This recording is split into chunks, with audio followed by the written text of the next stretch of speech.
All right, so this video is if you're in the business world, you're in sales, and you don't understand what you want to go start or go do, let me clarify some things for you. So, and if you're in insurance, listen up as well.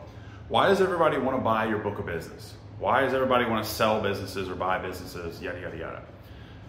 I find that every salesperson that I've ever dealt with, they normally have, if they're very good, they normally have some inner instinct to want to start their own business. Because being a salesperson makes you very entrepreneurial, particularly if you're all commission. Now, if you have a high base salary and you're in the tech world, calm down. I'm not gonna pick on you for having a base salary, but safety nets are for wimps.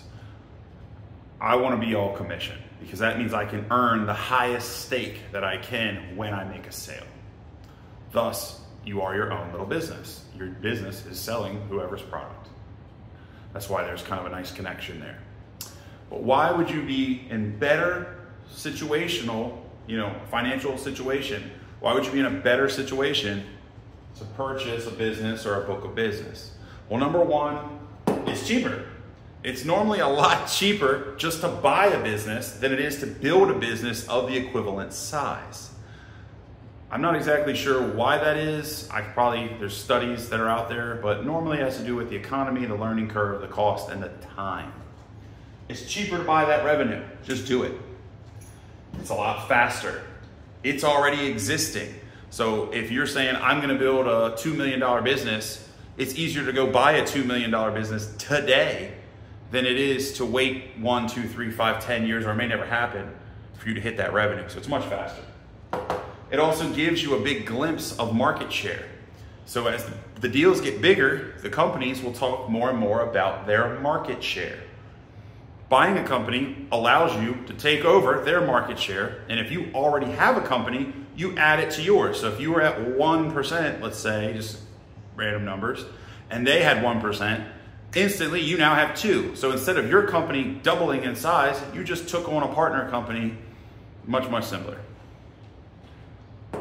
And the last thing, it's much less risky. And you say, well, why is that, Nick? Well, number one, if you buy a business with debt on it, the biggest risk is the bank, because if you don't pay them, they're in trouble.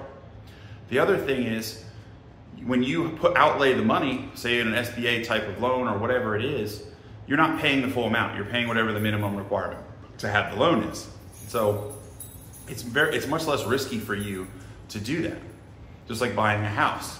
If you pay a house in cash and it burns down, you better hope you have insurance on it or it's gone. Versus if you have a mortgage, well, you didn't lose all the value. The house is burned down. Take it up with the mortgage company. Hey, I can't pay it. Not saying you want to do either one, but it's less risky that way. The other thing is, normally, as part of that risky, they have a track record. They've been around longer. You're not creating something out of thin air. They have a proven system that will last.